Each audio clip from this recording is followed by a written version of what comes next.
stand by for action.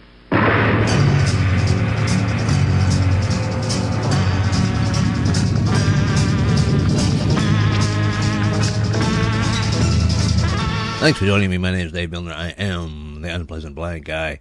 And this time we're going to finish out my series called The Real World. Now, when I began this, I really didn't think I'd have that many pieces of the left's logic to go through concerning their version of the real world and the real world that they think that the right doesn't live in. But I kept finding subject after subject, piece after piece, to add to the puzzle. And this really isn't surprising if you think about it. If a manipulative leadership has to come up with a worldview that a group of low information followers can adopt as their own, it has to cover all the bases. And the left has certainly done that.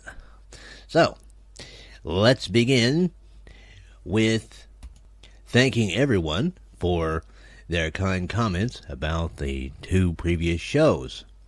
I appreciate all of those, and we're going to wrap this thing up this time. All right, first one, piece number 9. Now, I've hit this subject before, but it's important to bring it back and look at it again briefly from this context, because it is another piece in the left's logic puzzle that they have as their worldview that I think is very important when deciding whether or not the right lives in the real world. And I'm talking about funding for manned space flight. Now, I showed in a previous show, I think, that this is an absolutely necessary thing to do. This world is not going to last forever, and humanity is going to have a place off of Earth to live eventually. But the left doesn't seem to understand that. The first place they seem to want to cut funding is in manned space, because their logic is that they have to take care of things right here on Earth. Now, we all know that eventually we're going to have to address this issue, and that there will never ever be a good time to allocate value. And notice I didn't say money, I said value to manned space. But we also know that it has to be done. It's a practical thing. The left sees this as an inconvenience now that their hero, John F. Kennedy's goal was reached of putting a man on the moon and returning him safely to the Earth in the 1960s. The PR value of manned space is over, so it's time to get back to the practical work of social engineering, which is where the left wants to put value. But if this is done and manned space flight is completely ignored, eventually the human race will cease to exist. This is something that doesn't bother the left, seemingly, but it's something that is of a small concern to thinking people on the right. So when we're talking about who lives in the real world in regard to this issue, I think advantage people on the right. Now, let's look at where the left gets their ideas for their version of the real world. Now, they mostly come from academia. And I know a lot of people who listen to me out there have degrees. They've gone through colleges, universities, that sort of thing. And I don't begrudge anyone the work that they've done to make those achievements. But let's face it, most of the economists that the left like to use for their economic visions, and environmentalists that they like to use for their environmental views, and pretty much name a subject, the people that they use to back them as far as their reasoning goes generally come from academia. Now, the problem here isn't with the people themselves, but with the background. The background is not practical. Academia is its own private little world separate from the one that everyone else lives and works in, and always has been. In fact, has been for thousands of years. So, the question has to become, how practical indeed are a lot of the ideas that the left uses that come out of academia? How practical can they be when the people who live in academia basically make their lives running around telling other people how things are in little encapsulated worlds of universities when it comes to real-world application? I think not very practical. And it's something that we have to remember when we're talking about the underpinning of the left's positions. Once again, the left depends on something that doesn't really exist in the real world. Now, finally, let's look at who advocates the positions of the left. And I'm talking about the media. A lot of these people come from an academic background. They go to college, to journalism school, and then they come out and they start working for some news organization. And again, these people, like their professors at school, might have had some little job in high school or college to help them get through school. But after that, they wound up in the world of academia, which is in and of itself artificial, as I've already said. And you combine that with who people in the mainstream media like to hang out with. Politicians, academicians, not a whole lot of regular people. So, is most of the members of the mainstream media's worldview going to be colored by what's real and what's practical out here in where the rest of us live? I don't think so. And I think that's proven in the fact that most of them back academia and leftist politicians and leftist entertainment, things of that nature, that quite frankly only fit the artificial world that they find themselves in. This isn't a world where you're going to find a lot of blue-collar workers or people of that nature. You're going to find a lot of people who, quite frankly, have an artificial view of everything because that's where they've spent most of their adult lives. And these are the people who are convincing the followers of the left to adhere to the worldview of the left, which pushes the leftist agenda. So what do we have? We have policies that are unsustainable and unrealistic. Those policies are dreamed up by people who live in a world other than that which everyone else lives in, and they're advocated by people from pretty much that same world. Artificial, artificial, artificial. Not real. But this is the construct that leftist leaders have used and that their dupes, frankly, advocate. And that the low-information voter out there buys into.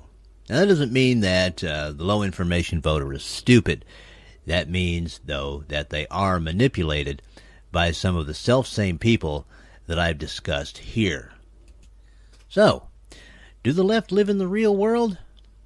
My conclusion is no, not really. The left's world concept is comfy for them, cozy. It answers all the questions. It covers all the bases for them. It's pat. It's logical from their standpoint. And it's something that they can use to further their ends. To the left, wisdom has already been decided. It's something that all one need do is listen to their advocates, and it can be poured into their heads immediately. A complete view of the universe that is very comforting for those who don't wish to think beyond what they've been told. Now, I prefer the other view of the universe, the view that many people, in fact, I think most people on the right have. With every bit of wisdom that we as individuals seem to collect, we seem to understand more that there's more that we have to learn. And this delights us, it awes us, and it makes us grateful to the maker of the universe and to be alive to explore those questions.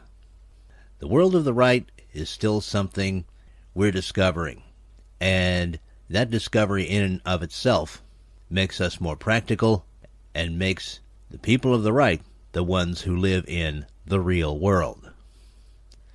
So maybe pass this on to your leftist friends the next time they try and build themselves up while tearing you down and saying that you don't live in the real world.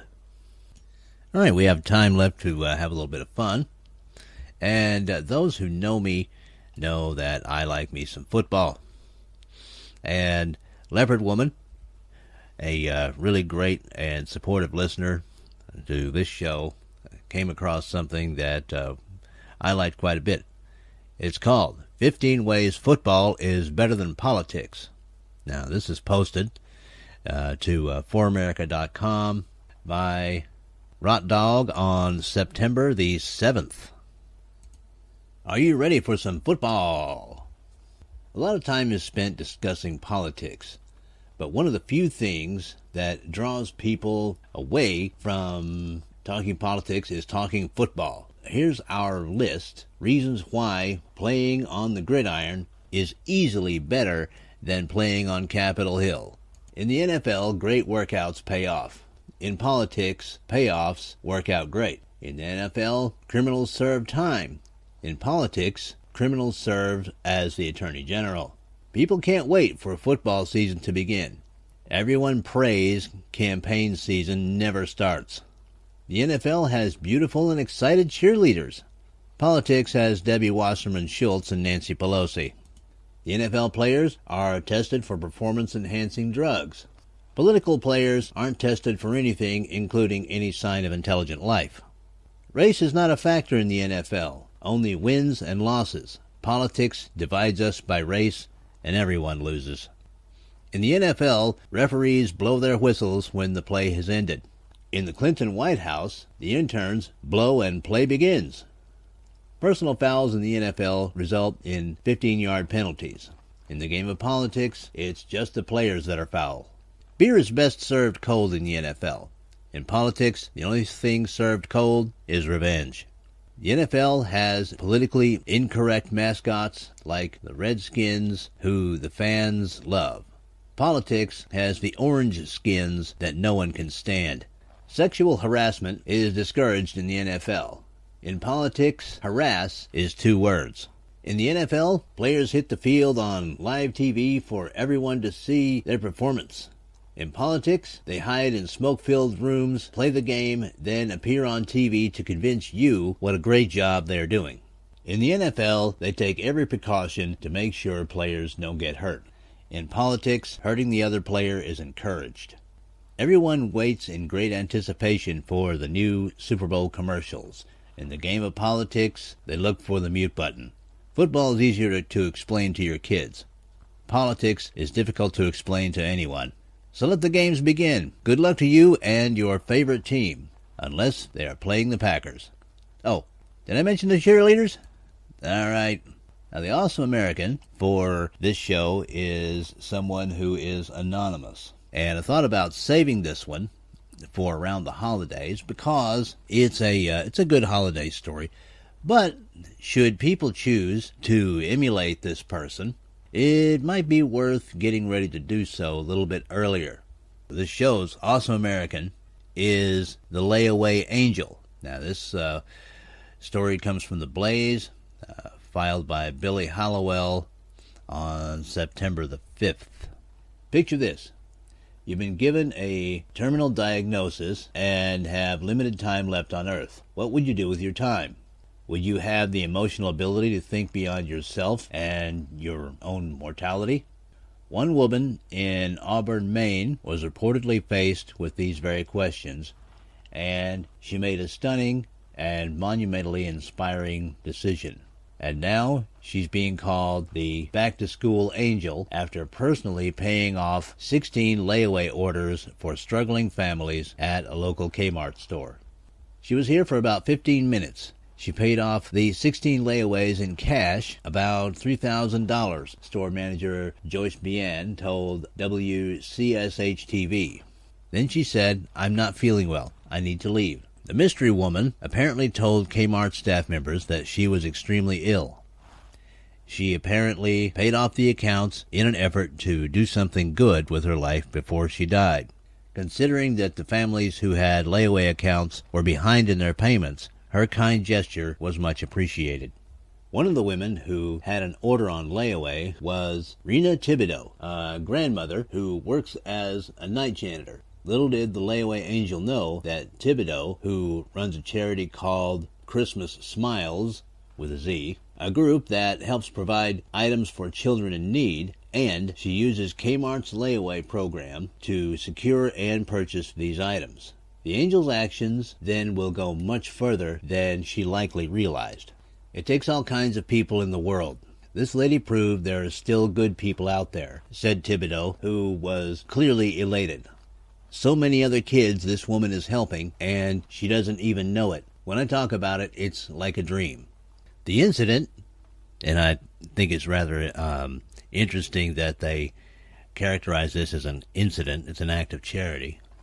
The incident reportedly unfolded late last month, that would be in August, and Bian was so moved by the gesture that she told the Lewiston Auburn Sun-Journal that she wanted to cry after witnessing the powerful and kind act, especially since it was coming from someone who purportedly had such little time left to live.